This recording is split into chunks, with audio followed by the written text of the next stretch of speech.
ಪುಣ್ಯ ಮಾಡಬೇಕು, ನನಗೆ ಬೇರೆ ದೊಡ್ಡ ದೊಡ್ಡ ಯಜ್ಞ ಯಾಗಾದಿಗಳನ್ನು ಮಾಡಲಿಕ್ಕೆ ಆಗುವುದಿಲ್ಲ ಅಂತ ಯಾರಿಗಾದರೂ ಇದ್ದರೆ, ನಾವು ನೋಡ್ತೇವೆ, ನಮಗೆ ಪರಿಚಯ ಇದ್ದವರು, ಸಂಪತ್ತಿದ್ದವರು ದೊಡ್ಡ ದೊಡ್ಡ ಯಜ್ಞಗಳನ್ನು ಮಾಡ್ತಾರೆ, ನೂರಾರು ಜನರನ್ನು ಕರೀತಾರೆ, ಬೇಕಾದಷ್ಟು ದಾನ ದಕ್ಷಿಣಾದಿಗಳನ್ನು ಕೊಡ್ತಾರೆ, ಒಂದಷ್ಟು ಜನಕ್ಕೆ ಊಟ ಹಾಕ್ತಾರೆ, ಶಾಲೆಗೋ ಮತ್ತೊಂದಕ್ಕೋ ಗೋಶಾಲೆಗೋ ಒಂದಷ್ಟು ದೊಡ್ಡ ದೊಡ್ಡ ಸಂಪತ್ತನ್ನು ದಾನ ಮಾಡ್ತಾರೆ. ಇಂತೆಲ್ಲ ನಾವು ನೋಡ್ತೇವೆ. ನಮ್ಮ ಹತ್ರ ಆಗುವುದಿಲ್ಲ ಅಂತ ನಿಷ್ಕಿಂಚನರಿಗಿರ್ತದೆ. ಸಾಮಾನ್ಯ ಮಧ್ಯಮ ವರ್ಗದಲ್ಲಿರುವವರಿಗೆ, ಬಡವರಿಗೆ ಸಾಧ್ಯ ಆಗುವುದಿಲ್ಲ ಶ್ರೀಮಂತರು ಮಾಡುವ ಹಾಗೆ ಅಂತ. ನಾವು ಏನು ಮಾಡಬೇಕು ಅಂತ ಪ್ರಶ್ನೆ ಬಂದರೆ, ನಿನಗೆ ಮನಸ್ಸಿದ್ದರೆ ಎಲ್ಲಿಗಾದರೂ ಒಂದು ಕಾಡಿಗೆ ಹೋಗು, ಒಂದು ಅಶ್ವತ್ಥದ ಗಿಡವನ್ನು ಹಿಡ್ಕೊಂಡು ಹೋಗು, ಅದನ್ನು ಅಲ್ಲಿ ನೆಟ್ಟು ಬಾ. ಒಂದು ನೆಗ್ರೋಜದ ಗಿಡವನ್ನು ಹಿಡ್ಕೊಂಡು ಹೋಗು, ನೆಟ್ಟು ಬಾ. ಎಲ್ಲಿಯಾದರೂ ತೀರ್ಥದಲ್ಲಿ, ನದಿಯ ಬದಿಯಲ್ಲಿಯೋ ಕೆರೆ ದಂಡೆಯಲ್ಲಿಯೋ ಹೋಗಿ ಒಂದು 4 ಗಿಡಗಳನ್ನು ನೆಟ್ಟರೆ ಪಿತೃಗಳು ತೃಪ್ತರಾಗ್ತಾರೆ, ದೇವತೆಗಳು ತೃಪ್ತರಾಗ್ತಾರೆ. ಆ ಗಿಡ ಯಾರಿಗಾದರೂ ನೆರಳು ಕೊಟ್ಟರೆ ದೊಡ್ಡದಾಗಿ, ನೆರಳಲ್ಲಿ ಯಾರಾದರೂ ಕೂತ್ಕೊಂಡು ಸುಖ ಅನುಭವಿಸಿದ, ನಿದ್ದೆ ಮಾಡಿದ ಅಂತಂದರೆ ಅದರ ಪುಣ್ಯ ನಿನಗೆ ಜನ್ಮ ಜನ್ಮಾಂತರಕ್ಕೆ ಸಿಗ್ತದೆ ಅಂತ ಪುರಾಣ ಹೇಳ್ತದೆ. ಅಂದರೆ ಖರ್ಚು ಇಲ್ಲದೆ ಕೇವಲ ದೈಹಿಕ ಶ್ರಮದಿಂದ ಮಾತ್ರ ಸಾಧ್ಯವಾಗುವಂತಹ ಪುಣ್ಯಕರ್ಮಗಳ ಪಟ್ಟಿಯನ್ನು ಪುರಾಣ ಕೊಡ್ತದೆ. ಏನು ನನ್ನ ಹತ್ರ ಹಣ ಇಲ್ಲ ಅಂತ ಹೇಳುವ ಬಡವನೂ ಕೂಡ ಪದ್ಮಪುರಾಣದ ಅಧ್ಯಯನದಿಂದ ಯಥೇಚ್ಛವಾಗಿ ಪುಣ್ಯ ಸಂಪಾದನೆ ಮಾಡ್ಬೋದು. ದೊಡ್ಡ ದೊಡ್ಡ ಕೆಲಸ ಮಾಡಬೇಕು ಅಂತ ಮನಸ್ಸಿರುವವನಿಗೂ ಪದ್ಮಪುರಾಣದಲ್ಲಿ ಬೇಕಾದಷ್ಟು ಸರಕುಗಳಿದ್ದಾವೆ. ದೊಡ್ಡ ದೊಡ್ಡ ದಾನಗಳು, ದೊಡ್ಡ ದೊಡ್ಡ ತೀರ್ಥಕ್ಷೇತ್ರಗಳಿಗೆ ಯಾತ್ರೆಗಳು, ಯಜ್ಞಾದಿಗಳ ವರ್ಣನೆ ಎಲ್ಲ ಬಂದಿದೆ ಪದ್ಮಪುರಾಣದಲ್ಲಿ. ಹಾಗಾಗಿ ಪುರಾಣ ಎನ್ನುವಂಥದ್ದು ಎಲ್ಲರಿಗೂ, ಎಲ್ಲ ರೀತಿಯ ಜನರಿಗೂ ಅನುಕೂಲವಾಗಿ ಅವರವರಿಗೆ ಬೇಕಾದ ಹಾಗೆ ಕ್ರಿಯೆಗಳನ್ನು ಉಪದೇಶ ಮಾಡ್ತದೆ. ವ್ಯಾಸರ ಉದ್ದೇಶ ಎಲ್ಲರೂ ಭಗವಂತನನ್ನು ಎಲ್ಲ ಮುಖದಲ್ಲಿ ಆರಾಧನೆ ಮಾಡಬೇಕು. ದೇವರನ್ನು ಆರಾಧನೆ ಮಾಡುವುದಂದರೆ ಕೇವಲ ಒಂದೇ ಪ್ರತೀಕದಲ್ಲೋ ಒಂದೇ ಮುಖದಲ್ಲೋ ಅಲ್ಲ, ಅನೇಕ ಮುಖದಲ್ಲಿ ಭಗವಂತನನ್ನು ಆರಾಧನೆ ಮಾಡಬೇಕು. ಯಾಕೆ ಅಂತಂದರೆ ಅದು ಒಂದೇ ನಮ್ಮನ್ನು ಉದ್ಧಾರ ಮಾಡಲಿಕ್ಕಿರುವಂಥ ಮಾರ್ಗ, ಬಿಟ್ಟರೆ ಮತ್ತೊಂದು ಇಲ್ಲ ಅಂತ. ಆ ದೃಷ್ಟಿಯಿಂದ ಅವರು ಅದನ್ನು ಒತ್ತಿ ಹೊತ್ತಿ ಹೇಳ್ತಾರೆ. ಇನ್ನು ಮುಂದೆ ಸೃಷ್ಟಿಕಾಂಡದ ಕೊನೆಯಲ್ಲಿ ಧಾತ್ರಿ ಮಹಾತ್ಮ್ಯವನ್ನು ಹೇಳ್ತಾರೆ. ಧಾತ್ರಿ ಅಂದರೆ ನೆಲ್ಲಿಕಾಯಿ, ಆಮಲಕಿ ಅಂತ ಕರೆಯುವಂಥ ನೆಲ್ಲಿಕಾಯಿ, ಅದಕ್ಕೆ ಧಾತ್ರಿ ಅಂತ ಹೆಸರು. ಅದು ನಮ್ಮನ್ನು ಧಾರಣ ಮಾಡುತ್ತದೆ ಎನ್ನುವ ದೃಷ್ಟಿಯಿಂದಲೇ. ನಮಗೆ ಗೊತ್ತಿಲ್ಲ, ಆಯುರ್ವೇದದಲ್ಲಿ ನೆಲ್ಲಿಕಾಯಿಗೆ ತುಂಬ ಮಹತ್ವ ಉಂಟು. ಒಂದು ಗಳೂಚಿ, ಒಂದು ನೆಲ್ಲಿಕಾಯಿ, ಒಂದು ಗೋಘೃತ ಇತ್ಯಾದಿ ಕೆಲವು ವಸ್ತುಗಳು ತುಂಬ ಮಹತ್ವ ಇರುವವುಗಳು. ಒಂದು ಗರಿಕೆ, ದೂರ್ವೆ, ಎಲ್ಲದಕ್ಕೂ ಔಷಧವಾಗಿ ಉಪಯೋಗ ಆಗ್ತದೆ. ಹಾಗೆಯೇ ಸರ್ವೌಷಧ ಅಂತ ಕರೆಯಲ್ಪಡುವಂಥದ್ದು ನೆಲ್ಲಿಕಾಯಿ.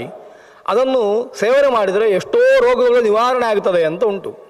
ಅಲ್ಲಿ ಕರತಲಾಮಲಕ ಅಂತ ಒಂದು ಶಬ್ದ ಉಂಟಲ್ಲ, ಕೈಯಲ್ಲಿ ಒಂದು ಆಮಲಕ ಹಿಡ್ಕೊಂಡ ಹಾಗೆ ಅಂತ. ಅಂದರೆ ಎಷ್ಟು ಕಷ್ಟ ಇಲ್ಲ. ಕರತಲಾಮಲಕ ಅಂದರೆ ಕೈಯೊಳಗೆ ಆಮಲಕ ಇಟ್ಟುಕೊಂಡ ಹಾಗೆ ಅಂತ. ಒಂದು ವ್ರತವನ್ನು ಪುರಾಣ ಹೇಳ್ತದೆ, ಆಮಲಕ ವ್ರತ. ಯಾವತ್ತೂ ಕೈಯಲ್ಲಿ ನೆಲ್ಲಿಕಾಯಿ ಹಿಡ್ಕೊಳ್ಳುವವರು ಅಂತ ಅರ್ಥ. ಹಸ್ತಾಮಲಕರು ಅಂತ ಒಬ್ಬರು ಇದ್ದರು ಅಂತ ಇತಿಹಾಸ ನೋಡಿದ್ರೆ ಗೊತ್ತಾಗ್ತದೆ. ಅವರಿಗೆ ಹಸ್ತಾಮಲಕ ಅಂತ ಹೆಸರು ಬಂದದ್ದು ಯಾಕೆ ಅಂತಂದರೆ ಕೈಯಲ್ಲಿ ಯಾವತ್ತೂ ಕೂಡ ಆಮಲಕವನ್ನು ಹಿಡ್ಕೊಂಡಿರ್ದಂತೆ, ನೆಲ್ಲಿಕಾಯನ್ನು ಹಿಡ್ಕೊಳ್ತಾ ಇದ್ರು. ಯಾಕೆ ನೆಲ್ಲಿಕಾಯಿ ಹಿಡ್ಕೊಳ್ಬೇಕು ಕೈಯಲ್ಲಿ ಅಂತ ಕೇಳಿದ್ರೆ, ಪುರಾಣದಲ್ಲಿ ಆ ವ್ರತ ಉಂಟು. ನಿತ್ಯ ಯಾರು ಆಮಲಕವನ್ನು ಧಾರಣ ಮಾಡ್ತಾನೋ ಕೈಯಲ್ಲಿ, ಅವನಿಗೆ ಜ್ಞಾನ ವೈರಾಗ್ಯಗಳು ಸಿದ್ಧಿ ಆಗ್ತದೆ, ಅವನಿಗೆ ಸಂಪತ್ತು ಬರ್ತದೆ, ಎಲ್ಲವೂ ಸಿಗ್ತದೆ ಅಂತ ಪುರಾಣ ಹೇಳ್ತದೆ. ಅಂದರೆ ನೆಲ್ಲಿಕಾಯಿಯ ಧಾತ್ರಿಯ ಮಹಾತ್ಮ್ಯ, ಧಾತ್ರಿ ವೃಕ್ಷದ ಮಹಾತ್ಮ್ಯ, ಎಲ್ಲ ದೇವತೆಗಳ ಸನ್ನಿಧಾನ ಆ ನೆಲ್ಲಿಕಾಯಿಯ ಮರದಲ್ಲಿ ಉಂಟು, ನೆಲ್ಲಿಯ ಹಣ್ಣಿನಲ್ಲಿ, ನೆಲ್ಲಿಯ ಕಾಯಿಯಲ್ಲೂ ಉಂಟು. ಅಷ್ಟೇ ಅಲ್ಲ, ನೆಲ್ಲಿಯನ್ನು ಅನೇಕ ರೀತಿಯಲ್ಲಿ ಉಪಯೋಗ ಮಾಡಲಿಕ್ಕಾಗ್ತದೆ. ಪುಡಿ ಮಾಡಿ ಔಷಧವಾಗಿ ಉಪಯೋಗ ಮಾಡಲಿಕ್ಕಾಗ್ತದೆ, ಹಾಗೆ ಅದನ್ನು ತಿನ್ನಲಿಕ್ಕಾಗ್ತದೆ. ಅದಕ್ಕಿಂತಲೂ ಹೆಚ್ಚು ನೆಲ್ಲಿಯನ್ನು ರುದ್ರಾಕ್ಷದ ಹಾಗೆ, ಕಮಲಾಕ್ಷ ಮಣಿಯ ಹಾಗೆ, ಅದೇ ರೀತಿ ತುಳಸಿ ಮಣಿಯ ಹಾಗೆ ನೆಲ್ಲಿಯನ್ನು ಧಾರಣ ಮಾಡುವ ವಿಧಿ ಉಂಟು. ಧಾತ್ರಿ ಮಾಲಿಕೆ, ಧಾತ್ರಿ ಫಲವನ್ನು ಮಾಲೆ ಮಾಡಿ ಹಾಕೊಳ್ಳುವಂಥ ವ್ಯವಸ್ಥೆ ಉಂಟು. ಫಲ ಅಂತಂದರೆ ಹಣ್ಣನ್ನಲ್ಲ, ಅದರ ಒಳಗಿರುವಂಥ ಗಟ್ಟಿಯಾದ ಕಾಯಿ, ಬೀಜ. ಆ ಬೀಜವನ್ನು ತೂತು ಮಾಡಲಿಕ್ಕಾಗ್ತದೆ, ತೂತು ಮಾಡಿ ಅದನ್ನು ಮಾಲೆ ಮಾಡಿ ಧಾರಣೆ ಮಾಡ್ಕೊಳ್ಳಿಕ್ಕಾಗ್ತದೆ. ವರ್ಷಗಟ್ಟಲೆ ಏನೂ ಹಾಳಾಗದೆ ಉಳಿತದೆ. ಕಮಲಾಕ್ಷ ಮಣಿ ಹೇಗೆ ಉಳಿತದೆ, ತುಳಸಿ ಮಣಿ ಹೇಗೆ ಉಳಿತದೆ, ಅದೇ ರೀತಿ ನೆಲ್ಲಿಕಾಯಿಯ ಮಣಿಯನ್ನು ಕೂಡ ಧಾರಣೆ ಮಾಡುವ ವ್ಯವಸ್ಥೆಯನ್ನು ಪುರಾಣಗಳು ಹೇಳ್ತದೆ. ಪದ್ಮಪುರಾಣ ಆ ಧಾತ್ರಿಯ ಮಹಾತ್ಮ್ಯವನ್ನು ಹೇಳ್ತಾ, ಯಸ್ಮಿನ್ ಗೃಹೇ ಮಹಾಸೇನ ಧಾತ್ರಿ ತಿಷ್ಠತಿ ಸರ್ವದಾ ತಸ್ಮಿನ್ ಗೃಹೇ ನಗಚ್ಚಂತಿ ಪ್ರೇತಾಹ ದೈತೇಯ ರಾಕ್ಷಸಾಹ. ನೆಲ್ಲಿಯ ಮರ ಎನ್ನುವಂಥದ್ದು ರಕ್ಷೋಘ್ನ ಅಂತ ಪದ್ಮಪುರಾಣ ಹೇಳ್ತಾ ಉಂಟು. ನೆಲ್ಲಿಯ ಗಿಡವನ್ನು ಎಲ್ಲಿಯಾದರೂ ಮನೆಯಲ್ಲಿ ನೆಟ್ರಿ ಅಂತಾದರೆ ಆ ಪ್ರದೇಶಕ್ಕೆ ದುಷ್ಟಶಕ್ತಿಗಳು ಪ್ರವೇಶ ಮಾಡುವುದಿಲ್ಲ. ನೆಲ್ಲಿಯ ಕಾಯಿಯನ್ನು ಮನೆಯಲ್ಲಿ ಇಟ್ಟರೆ ಮನೆಯೊಳಗೆ ದುಷ್ಟಶಕ್ತಿಗಳು ಪ್ರವೇಶ ಆಗುವುದಿಲ್ಲ, ದೃಷ್ಟಿಬಾಧಾದಿಗಳು ಬರುವುದಿಲ್ಲ ಅಂತ ಧಾತ್ರಿ ವೃಕ್ಷವನ್ನು ಆರೋಪಣೆ ಮಾಡಬೇಕು ಅಂತ. ಬಾವಿಯ ಹತ್ತಿರ ಎಲ್ಲಿಯಾದರೂ ನೆಲ್ಲಿಯ ಗಿಡವನ್ನು ನೆಟ್ಟೆವು ಅಂತ ಆದರೆ ನೆಲ್ಲಿಯ ಬೇರು ಬಾವಿಯ ಒಳಗೆ ಇಳಿದರೆ ಆ ಬಾವಿಯ ನೀರು ಶುದ್ಧವಾಗ್ತದೆ. ಆ ಬಾವಿಯ ನೀರಿನಲ್ಲಿ ಯಾವುದೇ ರೋಗಾದ್ಯಂಶಗಳಿರುವುದಿಲ್ಲ, ನೀರು ಕಲುಷಿತ ಆಗುವುದಿಲ್ಲ. ಒಳ್ಳೆಯ ಉದಾಹರಣೆ ಅಂತಂದರೆ ಅನಂತಾಸನ ದೇವಸ್ಥಾನದ ಬದಿಯಲ್ಲಿ ಬಾವಿಯ ಹತ್ತಿರ ದೊಡ್ಡ ನೆಲ್ಲಿಯ ಮರ ಎಷ್ಟೋ ವರ್ಷಗಳಿಂದ ಉಂಟು. ಎಷ್ಟು ವರ್ಷಗಳಿಂದ ಒಂದು ಯಾರಿಗೂ ಗೊತ್ತಿಲ್ಲ. ಆದ್ದರಿಂದ ಅಲ್ಲಿಯ ಬಾವಿಯ ನೀರು ಅದು ಹಾಳಾಗುವುದಿಲ್ಲ, ತೀರ್ಥ ಸದೃಶವಾಗಿ ಯಾವತ್ತೂ ಉಪಯೋಗಕ್ಕೆ ಬರ್ತದೆ. ಅಲ್ಲಿ ಸ್ನಾನ ಮಾಡಿದರೆ ಶೀತ ಆಗುವುದಿಲ್ಲ. ಅನುಭವದಿಂದ ಹೇಳ್ತಾ ಇದ್ದೇನೆ, ಸ್ನಾನ ಮಾಡಿದರೆ ಶೀತ ಆಗುವುದಿಲ್ಲ. ಅಂದರೆ ಧಾತ್ರಿಗೆ ಅಷ್ಟು ಮಹತ್ವ ಉಂಟು. ಆ ಬೇರೆ ಇಳಿದ್ರೆ, ಬಾವಿ ಒಳಗೆ ಇಳಿದ್ರೆ ರೋಗಾದಿಗಳು ಬರುವುದಿಲ್ಲ ಅಂತ. ಅದಕ್ಕೋಸ್ಕರ ನಮ್ಮ ಹಿರಿಯರು ಏನು ಮಾಡಿದ್ದಾರೆ ಕೇಳಿದರೆ, ಕೆರೆ ತೋಡುವಾಗ, ಬಾವಿ ತೋಡುವಾಗ ಕೆಳಗಿನಿಂದ ಚೌಕ ಅಂತ ಮರದ ತುಂಡುಗಳನ್ನು ಮೊದಲು ಹಾಕುವುದು. ನೆಲದಲ್ಲಿ ಕಲ್ಲು ಕಟ್ಟುವುದಿಲ್ಲ. ಕೆರೆಗೆ ಕಲ್ಲು ಕಟ್ಟುವಾಗ ಮರದ ದೊಡ್ಡ ತುಂಡುಗಳನ್ನು ಹಾಸಿ ಅದರ ಮೇಲೆ ಕಲ್ಲನ್ನು ಕಟ್ಟಿಕೊಂಡು ಬರುವುದು. ಆ ಕೆಳಗೆ ಹಾಕುವಂಥ ಮರದ ತುಂಡುಗಳಿಗೆ ಚೌಕ ಅಂತ ಹೆಸರು. ಚೌಕ ಅಂದರೆ ಅವುಗಳನ್ನು ಚೌಕ ಆಕೃತಿಯಲ್ಲೋ ಅಷ್ಟಾಶರ ಆಕೃತಿಯಲ್ಲೋ ದೊಡ್ಡ ತುಂಬ ಉದ್ದ ಇದ್ದರೆ ಬೇಕಾದ ಆಕೃತಿಯಲ್ಲಿ ಇಟ್ಟುಕೊಂಡು ಅದನ್ನು ಲಾಕ್ ಮಾಡಿ ಅದರ ಮೇಲೆ ಕಲ್ಲು, ಮುರಕಲ್ಲನ್ನು, ಪಾದೆಕಲ್ಲನ್ನು ಕಟ್ತಾ ಬರ್ತಾರೆ. ಎಲ್ಲ ಕೆರೆಗಳ ಅಡಿಯಲ್ಲೂ ಚೌಕ ಇರ್ತದೆ. ಆ ಚೌಕವನ್ನು ಮಾಡುವುದು ಯಾವ ಮರದಿಂದ ಅಂತ ಕೇಳಿದ್ರೆ ಒಂದೇ ಮರ, ನೆಲ್ಲಿ ಮರದಿಂದ ಮಾತ್ರ ಮಾಡುವುದು, ಬೇರೆ ಯಾವ ಮರದಿಂದ ಮಾಡುವುದಿಲ್ಲ. ಅದಕ್ಕೆ ಮಲಯಾಳದಲ್ಲಿ ನೆಲ್ಲಿಪಡಿ ಅಂತಲೇ ಹೆಸರು. ಆ ಚೌಕಕ್ಕೆ ನಮ್ಮಲ್ಲಿ ಚೌಕ ಅಂತ ಕರಿತೇವೆ. ಚೌಕ ಅಂತ ಕರೆದ್ರೆ ಯಾವ ಮರದಿಂದಲೂ ಮಾಡ್ಬೋದೇನೋ ಅರ್ಥ ಬರ್ತದೆ. ನೆಲ್ಲಿಪಡಿ ಅಂತ ಕರೆದ್ರೆ ನೆಲ್ಲಿ ವೃಕ್ಷದಿಂದಲೇ ಮಾಡಬೇಕು ಅಂತ ಅರ್ಥ, ಬೇರೆ ವೃಕ್ಷದಿಂದ ಮಾಡಲಿಕ್ಕಿಲ್ಲ ಅಂತ ಅರ್ಥ. ಹಾಗಾಗಿ ನೆಲ್ಲಿ ವೃಕ್ಷ, ಧಾತ್ರಿ ವೃಕ್ಷಕ್ಕೆ ತುಂಬ ಮಹತ್ವ ಉಂಟು. ಅದು ಜಲವನ್ನು ಶುದ್ಧೀಕರಿಸ್ತದೆ, ನೀರನ್ನು ಶುದ್ಧೀಕರಿಸ್ತದೆ. ಇವತ್ತಿನ ದಿವಸ ನೆಲ್ಲಿಯ ಮರಗಳನ್ನು ಅತ್ಯಂತ ಹೆಚ್ಚು ಪ್ರಮಾಣದಲ್ಲಿ ನೆಡುವಂತಹ ಅವಶ್ಯಕತೆ ಉಂಟು. ಯಾಕೆ ಅಂತಂದರೆ ನಮ್ಮ ಕುಡಿಯುವ ನೀರು ಕಲುಷಿತ ಆಗುತ್ತಾ ಉಂಟು ಎಲ್ಲ ಕಡೆಯಲ್ಲಿ. ಆದ್ದರಿಂದ ಪುರಾಣ ಕೊಡುವ ಎಚ್ಚರಿಕೆಯನ್ನು ನಾವು ಸ್ವೀಕಾರ ಮಾಡಿಕೊಂಡು ಒಂದಷ್ಟು ನೆಲ್ಲಿಯ ಮರಗಳನ್ನು ನೆಡುವಂತಹ ವ್ಯವಸ್ಥೆಗಳನ್ನು ಮಾಡಿಕೊಳ್ಬೇಕು ಅಂತ ಕಾಣ್ತದೆ. ಹೀಗೆ ಇದು ಕೇವಲ ಮರದ ಒಂದು ಉಪಯೋಗ ಮಾತ್ರ. ಪುರಾಣ ಹೇಳ್ತದೆ ಇದು ಕೇವಲ ವ್ಯವಹಾರದ ಉಪಯೋಗ ಅಲ್ಲ, ಅದು ಭಗವಂತ ಅಲ್ಲಿ ವಿಶೇಷ ರೂಪದಿಂದ ಇದ್ದಾನೆ, ಅದನ್ನು ನೋಡಬೇಕು ಅಂತ. ನೆಲ್ಲಿ ಮರ ನೆಟ್ಟರೆ ನೀರು ಶುದ್ಧ ಆಗ್ತದೆ ಅನ್ನುವಂಥದ್ದು ಒಂದು ಫಲ ಅಷ್ಟೇ. ಅದಕ್ಕಿಂತ ಹೆಚ್ಚು ಏನು ಫಲ ಅಂದರೆ ಧಾತ್ರಿ ವೃಕ್ಷಕ್ಕೆ ಪ್ರದಕ್ಷಿಣೆ ಬಂದರೆ, ಧಾತ್ರಿ ವೃಕ್ಷದಲ್ಲಿ ಭಗವಂತನನ್ನು ಆರಾಧನೆ ಮಾಡಿದರೆ, ಅಲ್ಲಿ ಹವನ ಮಾಡಿದರೆ, ಆ ವೃಕ್ಷಕ್ಕೆ ನೀರು ಹಾಕಿ ಪೋಷಣೆ ಮಾಡಿದರೆ, ಅದರ ಫಲವನ್ನು ಸ್ವೀಕಾರ ಮಾಡಿದರೆ ಅನಂತ ಫಲಗಳನ್ನು ಹೇಳ್ತದೆ ಶಾಸ್ತ್ರ. ಹಾಗಾಗಿ ತೀರ್ಥಕ್ಷೇತ್ರಗಳಲ್ಲಿ ಎಲ್ಲ ಧಾತ್ರಿ ವೃಕ್ಷ ಇರಬೇಕು, ಇರ್ತದೆ ಅಂತ. ಈ ದೃಷ್ಟಿಯಿಂದ ಎಲ್ಲರೂ ಧಾತ್ರಿಯನ್ನು ನೆಡಬೇಕು ಅಂತ ಪದ್ಮಪುರಾಣ ಹೇಳ್ತದೆ. ಇನ್ನು ಧಾತ್ರಿ ಫಲಂ ಸದಾ ಸೇವ್ಯಂ ಭಕ್ಷಣೆ ಸ್ನಾನ ಏವಚ ಅಲಕ್ಷ್ಮೀ ನಶ್ಯತೆ ತತ್ರ ಯತ್ರ ಧಾತ್ರಿ ಪ್ರತಿಷ್ಠತಿ. ಧಾತ್ರಿ ಫಲವನ್ನು ಆರೋಗ್ಯದ ದೃಷ್ಟಿಯಿಂದ ಸೇವನೆ ಮಾಡಬೇಕಂತೆ. ಅದನ್ನು ಹಸಿಯನ್ನು ತಿನ್ನಲಿಕ್ಕಾಗ್ತದೆ, ಕುಟ್ಟಿ ಪುಡಿ ಮಾಡಿ ತಿನ್ನಲಿಕ್ಕೂ ಆಗ್ತದೆ. ಆ ರೀತಿ ಸೇವನೆ ಮಾಡಬೇಕು, ಎಲ್ಲ ರೋಗಗಳು ನಿವಾರಣೆ ಆಗ್ತದೆ ಅಂತ, ದೇಹಕ್ಕೆ ಪುಷ್ಟಿ ಬಲ ಬರ್ತದೆ ಅಂತ ಪುರಾಣವೂ ಹೇಳ್ತದೆ. ಅಷ್ಟೇ ಅಲ್ಲ, ಸ್ನಾನಕ್ಕೆ ನೆಲ್ಲಿಯ ಚೂರ್ಣದಿಂದ ಸ್ನಾನ ಮಾಡಬೇಕಂತೆ. ಮೈಯನ್ನು ತೊಳೆದುಕೊಳ್ಳುವಾಗ ನೆಲ್ಲಿಯ ಕಾಯಿಯ ಪುಡಿಯನ್ನು ಹಾಕಿ ಮೈ ತೊಳೆದುಕೊಂಡ್ರೆ ಎಲ್ಲ ರೋಗಗಳು ನಾಶ ಆಗ್ತದೆ. ಅಷ್ಟೇ ಅಲ್ಲ, ಅಲಕ್ಷ್ಮೀ ನಶ್ಯತೆ ತತ್ರ, ಅಲಕ್ಷ್ಮಿ ಅಲ್ಲಿಂದ ಹೊರಟು ಹೋಗ್ತಾಳೆ, ದಾರಿದ್ರ್ಯ ಬರುವುದಿಲ್ಲ, ಲಕ್ಷ್ಮೀ ಪ್ರಾಪ್ತಿ ಆಗ್ತದೆ. ಹಾಗಾಗಿ ಅದನ್ನು ಹಾಗೆ ಸ್ವೀಕಾರ ಮಾಡಬೇಕು ಅಂತ. ಇನ್ನು ಪದ್ಮಪುರಾಣವೇ ಇನ್ನೊಂದು ವಿಷಯ ಹೇಳ್ತದೆ. ಇವತ್ತು ನಾವು ಕೇಶಕಾಂತಿ ಅಂತ ಹೇಳಿ ನೆಲ್ಲಿಕಾಯನ್ನು ಗುದ್ದಿ ತಲೆಗೆ ಶಾಂಪೂ ಮಾಡಿಕೊಂಡು ಹಾಕ್ತಾ ಇದ್ದೇವೆ.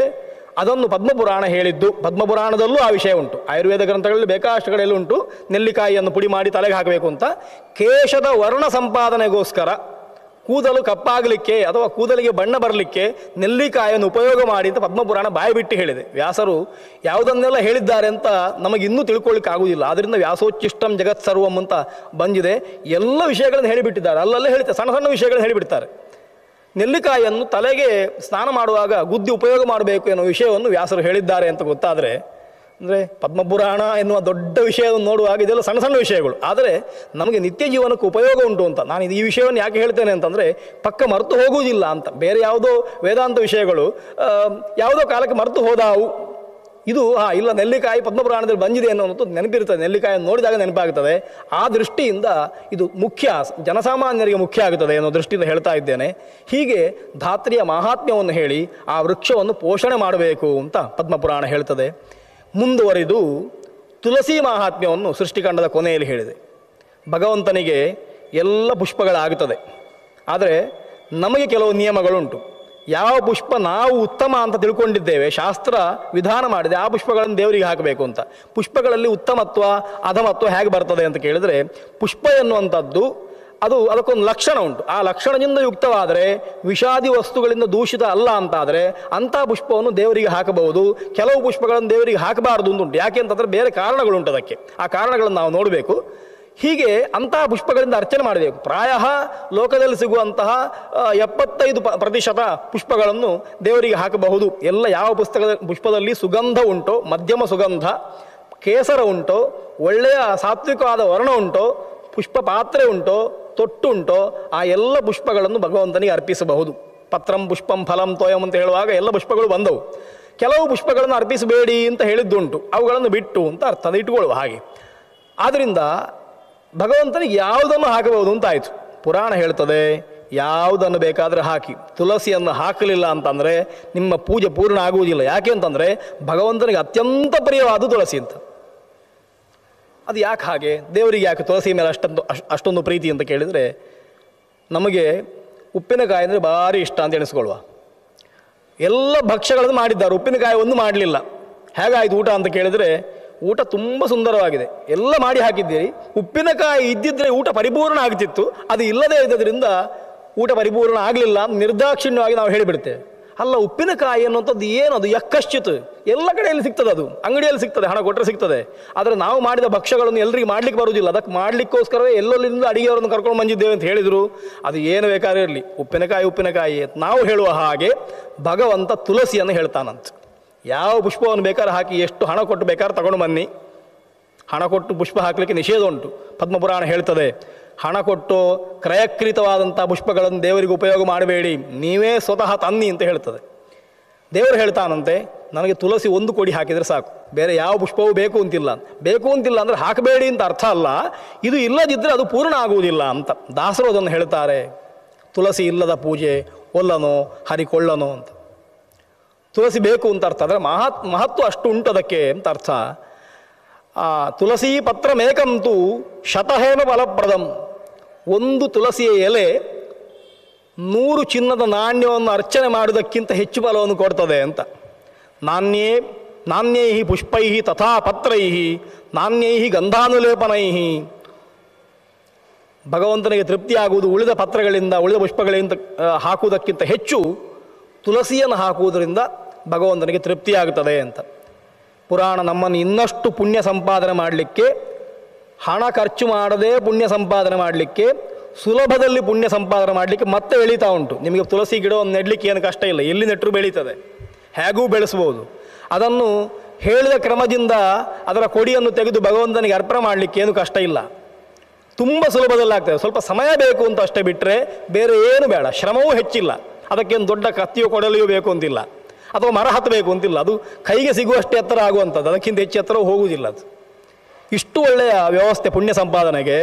ವ್ಯಾಸರು ಹೇಳ್ತಾರೆ, ತುಳಸೀಂ ಯೇ ವಿಚಿನ್ವಂತಿ ಧನ್ಯಾಸ್ತೆ ಕರಪಲ್ಲವಾಹ. ಯಾವ ಕೈಗಳು ತುಳಸಿಯನ್ನು ಕೊಯ್ತವೋ ಆ ಕೈಗಳು ಧನ್ಯವಾಗುತ್ತವೆ. ಯಾಕೆ ಅಂತಂದರೆ, ಕೇಶವಾರ್ಥಂ ಕಲವು ಏಚ ರೋಪಯಂತೀಹ ಭೂತಲೇ. ಯಾರು ತುಳಸಿಯನ್ನು ಕೊಯ್ತಾರೆಯೋ ಅವರ ಕೈಗಳೂ ಧನ್ಯ. ಯಾರು ಭಗವಂತನಿಗೆ ಅರ್ಪಿಸಬೇಕು ಎನ್ನುವ ಬುದ್ಧಿಯಿಂದ ತುಳಸಿಯನ್ನು ಬೆಳೆಸ್ತಾರೋ ಅವರೂ ಧನ್ಯರಾಗುತ್ತಾರೆ ಅಂತ. ಹಾಗಾಗಿ ಕೇಶವಾರ್ಥಂ ಅಂತ ಹೇಳಿದ್ದಾರೆ. ಕೇಶವಾರ್ಥಂ ಕಲವು ಏಚ ರೋಪಯಂತೀಹ ಭೂತಲೆ. ಈ ಭೂಮಿಯಲ್ಲಿ ಯಾರು ಭಗವಂತನಿಗೋಸ್ಕರ ತುಳಸಿಯನ್ನು ನೆಡುತ್ತಾರೆ ಅವರು ಧನ್ಯರು. ಅವರಿಗೆ ಬೇರೆ ಯಾವುದೇ ಬಾಧೆಗಳು ಬರುವುದಿಲ್ಲ, ಅವರಿಗೆ ಯಾವುದೇ ಅಲಕ್ಷ್ಮಿ ಬರುವುದಿಲ್ಲ. ಒಂದೊಂದು ಪತ್ರೆಯಲ್ಲಿ ಲಕ್ಷ್ಮಿ ಇದ್ದಾಳೆ. ಹಾಗಾಗಿ ಒಂದೊಂದು ಪತ್ರೆ ಹಾಕಿದಷ್ಟು ಲಕ್ಷ್ಮೀ ಪ್ರಾಪ್ತಿ ಆಗ್ತದೆ, ಸಂಪತ್ತು ಬರ್ತದೆ. ಸಂಪತ್ತು ಅಂದರೆ ಹಣ ಅಂತ ಮಾತ್ರ ಅರ್ಥ ಅಲ್ಲ, ನಮಗೆ ಕಾಲಕ್ಕೆ ಉಪಯೋಗವಾಗುವಂತಹ ಎಲ್ಲ ದ್ರವ್ಯಗಳು ಸಂಪತ್ತು.